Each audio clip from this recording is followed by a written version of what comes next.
అప్పటి హీరోలు ఇప్పుడు సపోర్టింగ్ రోల్స్ లో నటిస్తూ ఇప్పటి హీరోలకు గట్టి పోటీనిస్తున్నారు.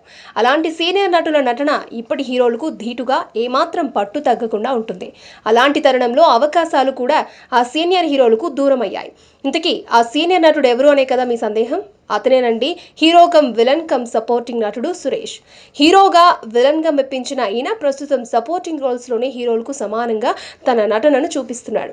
సురేష్ 1963 ఆగస్టు 26న శ్రీకాళహస్తిలో జన్మించాడు. తల్లిదండ్రులు గోపీనాథ్, రాధాదేవి. సురేష్ తాతగారు మంచి రైటర్. పాటలు పద్యాలను పలు సినిమాలకు రాశారు. ఆ తర్వాత తన ఉపాధ్యాయ వృత్తిలోకి వెళ్లిపోయారు. ఇక సురేష్ 1981లో పన్నీర్ పుష్పంగల్ అనే తమిళ సినిమాతో తెరకు పరిచయం అయ్యాడు.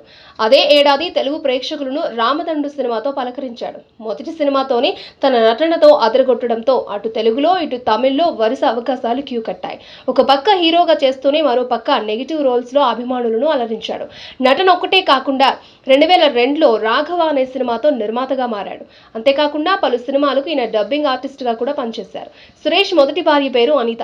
ఈయన లైఫ్ స్టైల్ సినిమాలతో బిజీగా ఉండడం, కుటుంబంతో తక్కువగా గడపడం వంటివి నచ్చకపోవడంతో ఇద్దరూ విడాకులు తీసుకున్నారు. ఆ తర్వాత వారిద్దరూ రెండో పెళ్లి చేసుకున్నారు. అతని రెండో పెళ్లి తర్వాత అమెరికాలో సెటిల్ అయిపోయింది. సురేష్ రెండో భార్య రాజశ్రీ. ఈమె మనందరికీ తెలిసిన రచయిత్రికం, నిర్మాత. సురేష్ నిర్మించే సీరియల్స్ కి ఈమె రైటర్ గా బాధ్యతలు తీసుకుంటారు. 2014లో వచ్చిన మై నేమ్ ఈజ్ మంగతాయారు అనే సినిమాకు ఆమె పూర్తిగా కథ, మాటలు అందించి నిర్మాణ బాధ్యతలను తీసుకున్నారు. అలాగే ఇప్పుడు అనేక ఛానల్లో నడుస్తున్న పలు సీరియల్స్ ని రాజశ్రీ నిర్మిస్తున్నవే కావడం